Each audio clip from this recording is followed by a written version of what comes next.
الحمد لله رب العالمين والصلاة والسلام على رسوله الكريم وعلى آله وصحبه أجمعين. وعن أنس بن مالك رضي الله عنه قال قال رسول الله صلى الله عليه وسلم في المرأة ترى في منامها ما يرى الرجل قالت تغتسل متفق عليه. زاد مسلم فقالت أم سلمة رضي الله عنها وهل يكون هذا؟ قال نعم فمن أين يكون الشبه؟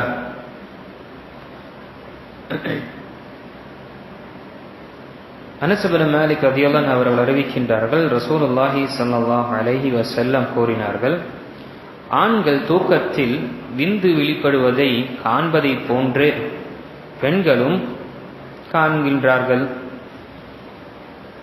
நபி ஸல்லல்லாஹு அலைஹி வஸல்லம் இந்த வார்த்தையை கூறிவிட்ட பிறகு, எப்படி ஒரு ஆண் மீது குளிப்பு கடமையாகி விடுகின்றதோ அதே போல பெண் மீதும் குளிப்பு கடமையாகி விடுகின்றது.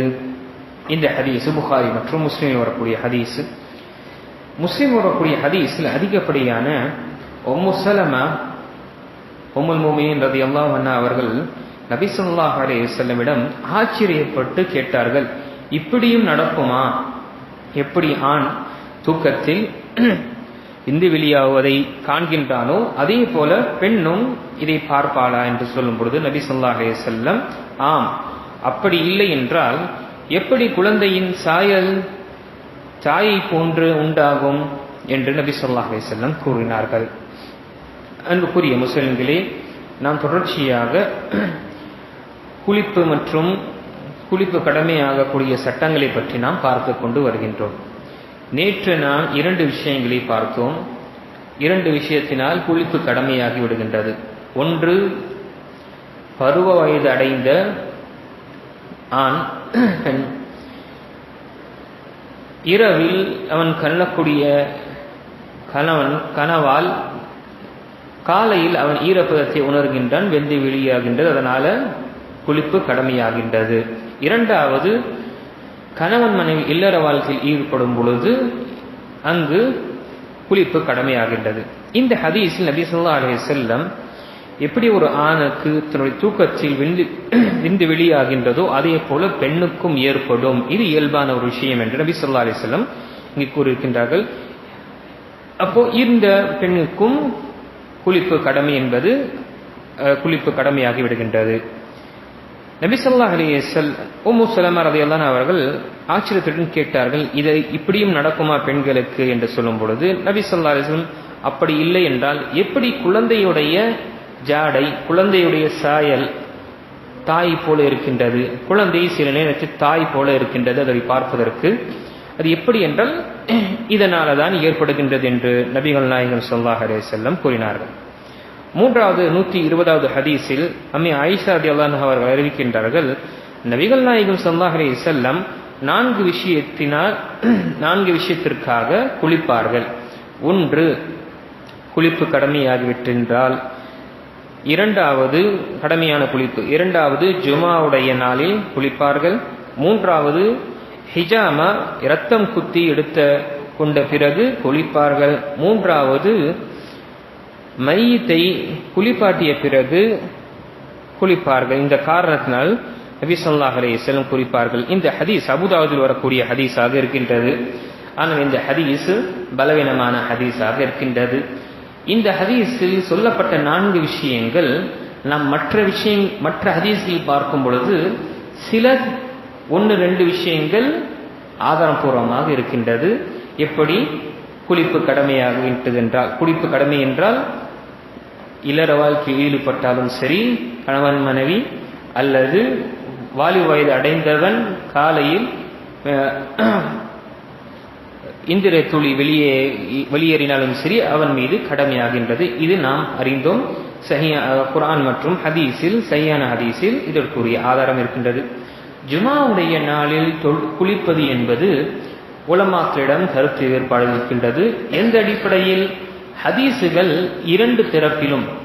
சில உலமாக்கள் குளிப்பு என்பது கடமையானது, ஜுமாவுடைய குளிப்பு கடமையானது என்று கூறுகின்றார்கள். அதற்கும் அவர்களிடம் ஆதாரம் இருக்கின்றது.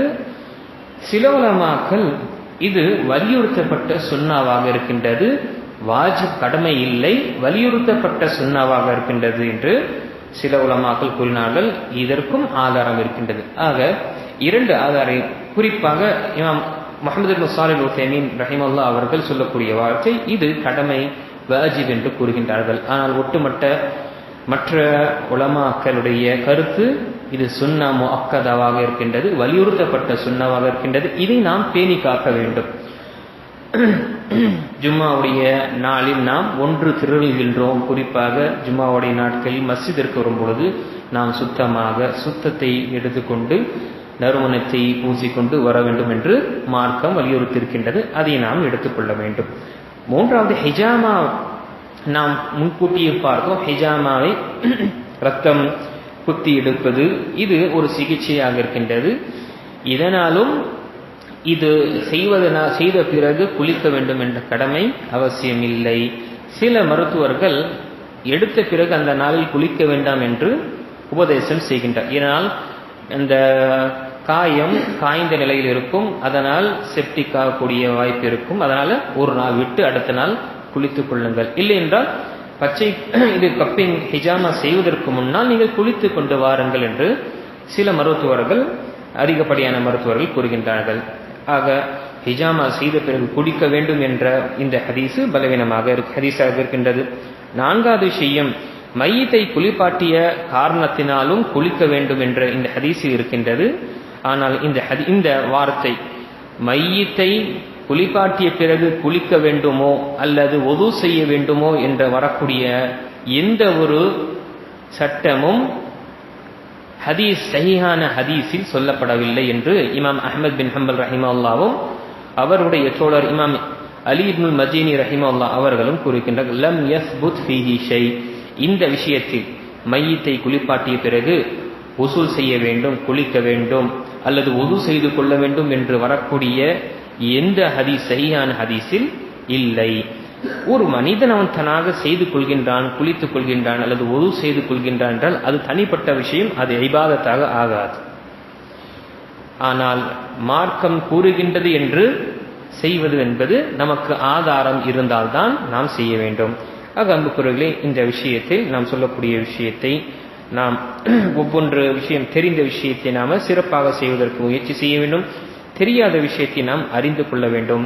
நான் முன்கூட்டியே கூறினேன், மார்க்கம் என்பது கற்றுக்கொள்ளக்கூடிய விஷயம். இதில் வெட்கப்படுவதோ கூச்சப்படுவதோ என்ற விஷயங்கள் கிடையாது. ஏனென்றால் நம்முடைய அமல்களை நாம் சீர்படுத்தி கொண்டு நம்முடைய தவறுகள் ஏதாவது இருக்குமே ஆனால் அதை திருத்திக் கொண்டு நாம் நம்முடைய மார்க்கத்தை உறுதியாக இருக்க வேண்டும். இதுதான் மார்க்கம் விரும்புகின்றது. கல்வி என்பது நாம் சிறு வயதிலிருந்து முதுமை வயது கடைசி நம்முடைய மூச்சு இருக்கும் வரை கல்வி என்பது கற்றுக்கொள்வது இது கடமையாக இருக்கின்றது. ஒரு அந்தந்த பொறுப்பு எப்பொழுது நமக்கு பொறுப்புகள் வருமோ, எப்பொழுது சில கடமைகள் செய்ய வேண்டும் என்ற நிலைமை வருமோ அந்தந்த கடமைகளை பற்றி நாம் அறிந்து கொள்வது நம் இது கடமையாக இருக்கின்றது. ஆக சொல்லக்கூடிய விஷயத்தை நாம அமல்படுத்தக்கூடிய தௌஃபீகை செய்வோம். அல்லாஹ் தஆலா கொடுத்தருள்வானாக.